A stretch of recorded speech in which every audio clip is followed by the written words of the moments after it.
Good day, viewers. This is NasTv Africa, where we manifest Africa's greatness on Hangouts with young African entrepreneurs. This is a platform that we use to manifest African young entrepreneurs, their talent, their aspiration, their needs, their fear, and where we create support and crave support for them through this medium.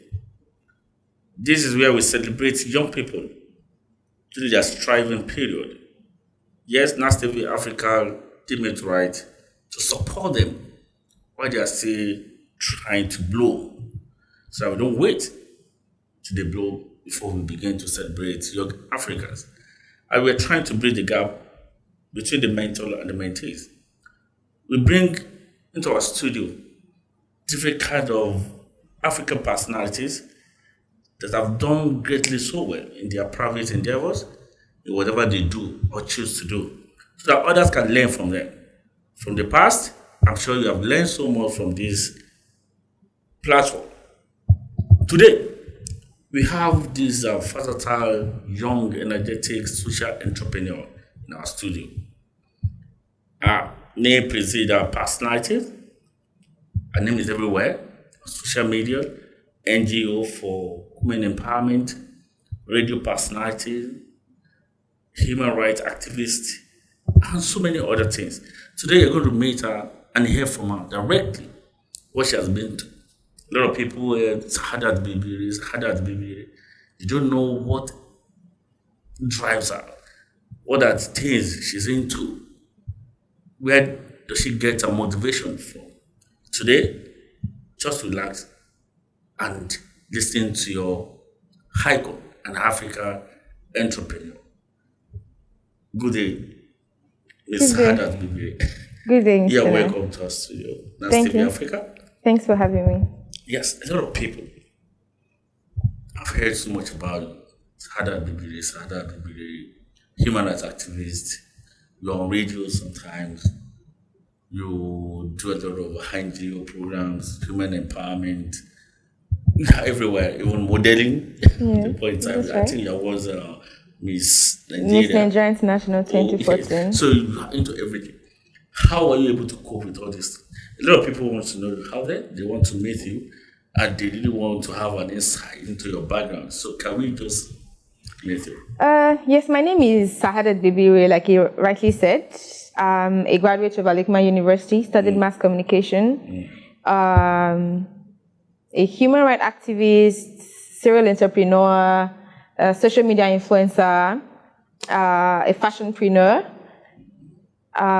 Human rights activist, I run an NGO that campaigns against gender-based violence such as rape, domestic violence, and also very passionate about the girl child and her education. Also, very passionate about women empowerment via petty skills acquisitions, and is good when a woman has something she's doing. It reduces the fact that she has to be reliable on somebody. When a woman is independent, there's little or no room for violence, so to say. So even if God forbid there's one, you can always walk away and not stay in it because you're in for the money. When you're independent, you don't have to keep quiet. You can always just walk away, and one of the leading or the force I have is the fact that I just always want to see women do better.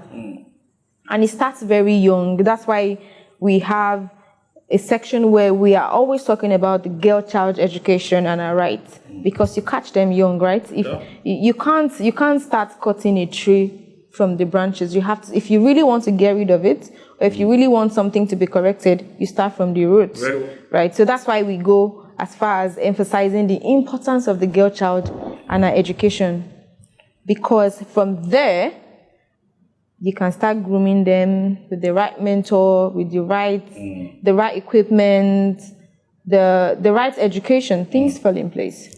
Like the popular maxim, train a man, you train the nation. Train a woman, and you train the world. Yes, that's a very good one. Fine. We are into so many things. Yes. Which among this is more important to you? That would be fighting for the rights of women, which is the reason why I started a foundation in the first place. Okay. I think this was in 2016. I was 7, and I served in Bayelsa State, by the way, and I figured that there were so many cases of rape being underreported, because while I was 7, when school is on holiday, I'm always very free. So surfing the net, and I see a lot of stories that don't even make it. Like, they're not popular.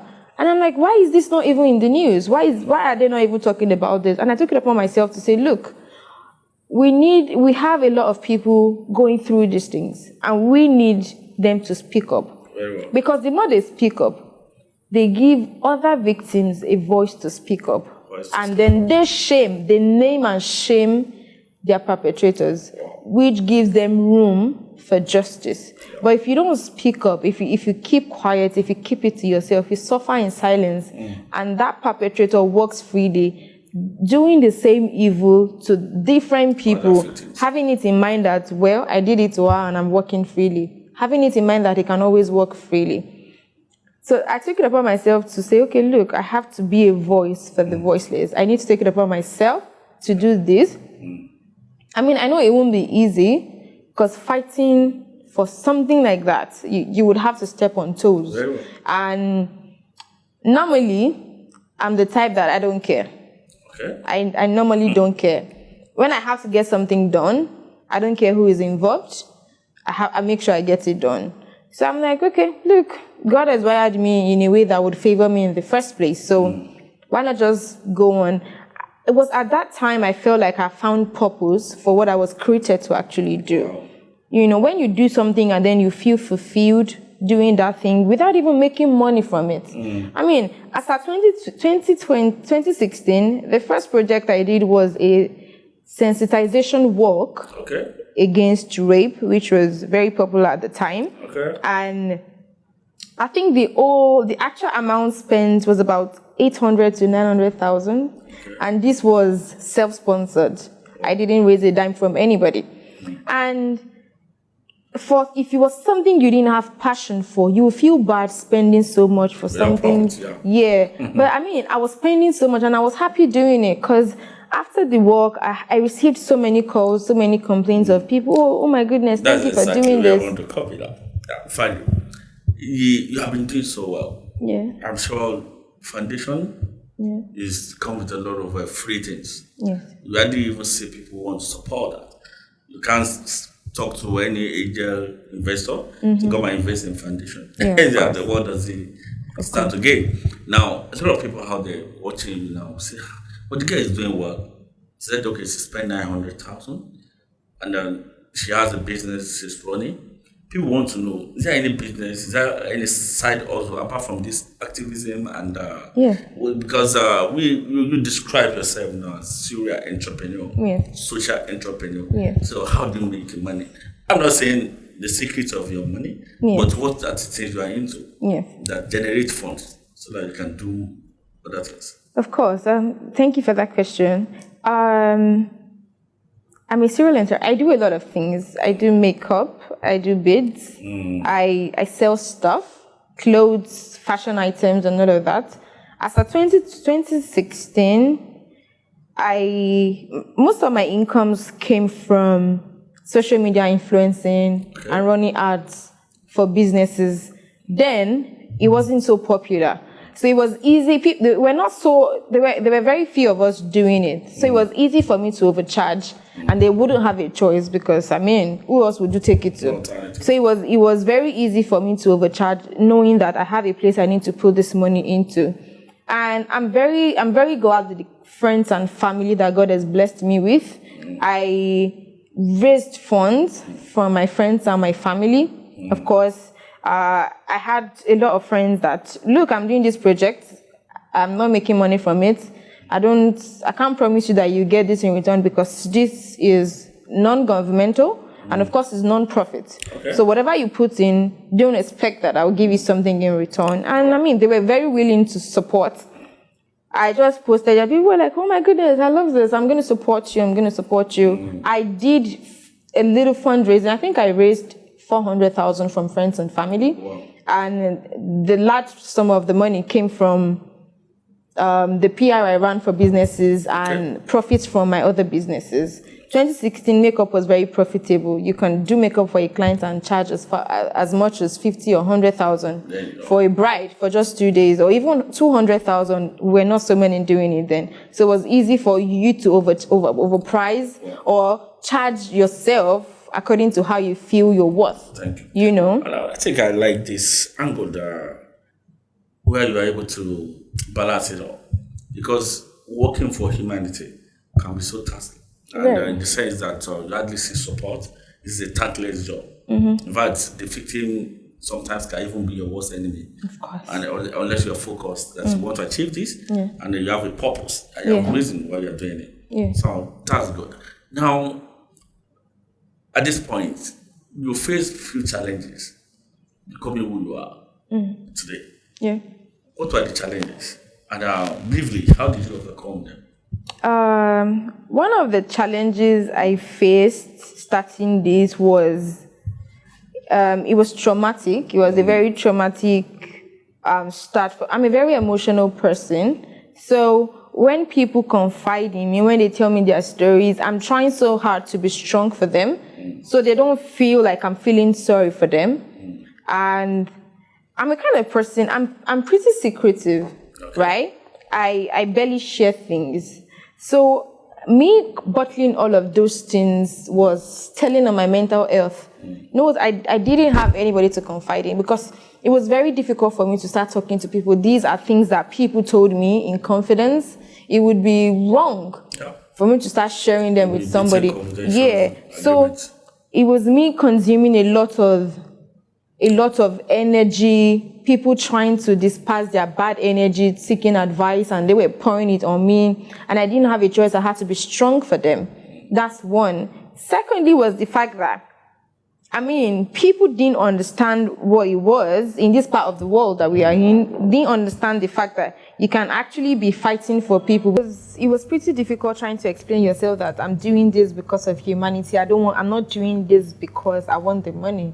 You know, as I didn't even know that people get grants to do things like this. As far back as when I didn't know that people, it was a lot of, she's talking about rape. Maybe she has been raped before. Maybe she's a victim. Maybe that's why she's speaking up for them. A lot of finger pointing here and there. And as a young girl, I'm a very young person. It was hard for me to live with it, but I'm always happy. I'm a happy person. So I think like that happy side of me always looked for a way to come out and always suppress whatever circumstances. And the financial constraint also. It's getting better. And I just hope that with time, people would be willing more to contribute to not-profit organizations, because they're actually they are covering up the lapses. Complementing government. Yeah, they are complementing the government. The government can't do it all, right? The government can't do it all. So we need non-for-profit CSOs, NGOs that have their different fields to cover up the lapses the government are not covering. Thank you. Fine. I think you have modeled it up. We are going to do the two at once. I wanted to ask you, what do you expect from the government? Yeah. Then we have delved into it a bit. They just had it all with your advice for African leaders, then the young Africa. I'll start with the young Africans. As a young person, we keep hearing the youth are the leaders of tomorrow, but tomorrow is now, right? If we don't show that we're willing, to lead, because I'm going into leadership straightforward, because that's where our focus should be. That's our problem, leadership. If we don't show that we're willing to lead, if we don't show that we have the qualities to lead, we can't keep hiding behind this old people saying that doing Twitter fingers, doing Instagram fingers, doing media boys for them.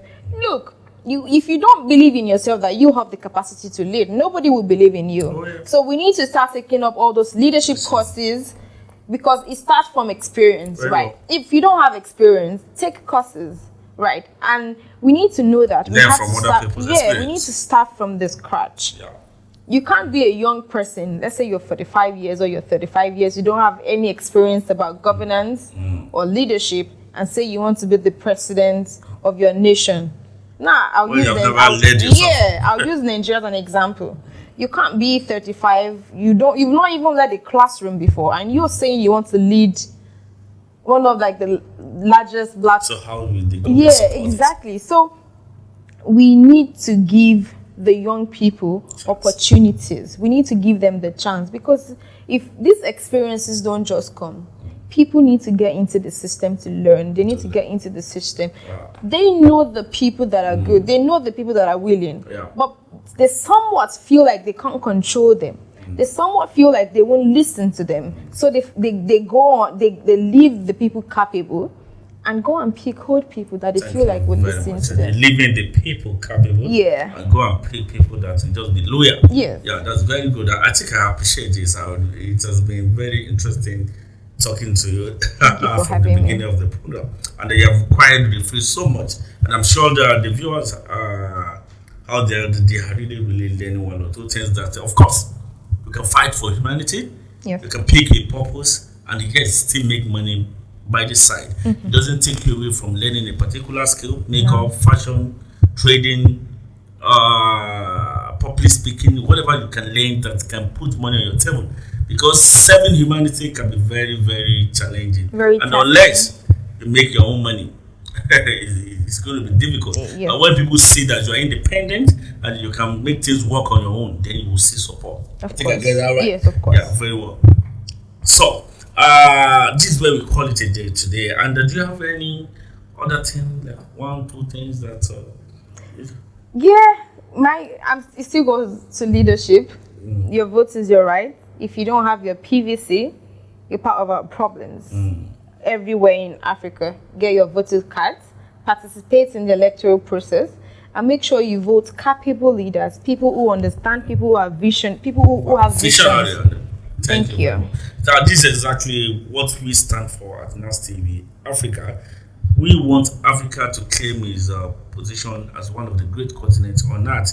And in NasTv Africa, we manifest Africa's greatness. The people that we celebrate around Europe, Asia, they're not doing better than this. We have them here. So we are called the government that have created this platform in order to showcase African talent. Things that people are doing that are not being celebrated. It's not until when somebody are now blown that is being celebrated outside before we begin to manifest them to the world. Let the world know that NasTv Africa will continue to do this. We appreciate you and we're going to call you. We are proud to partner with whatever you're doing and we identify with it. Thank you so much, NasTv, for this initiative. I mean, it's very hard to find a platform that takes and goes out of their way to support entrepreneurs and young people doing amazingly well in the society. Thank you so much for doing this. Thank you very much. We continue to do that. So I'm sure next time we'll call you, you'll stay answer. Just a call away. Very well. Thank you. So we call it a day today. This is a NasTv Africa hangout with a young African entrepreneur where we manifest the greatness, the talent, their fears, and what they need from the society. Kindly subscribe to NasTv_Africa on YouTube and then follow us on our social media handle. My name is Nasir Abdulquadri. Thank you and God bless.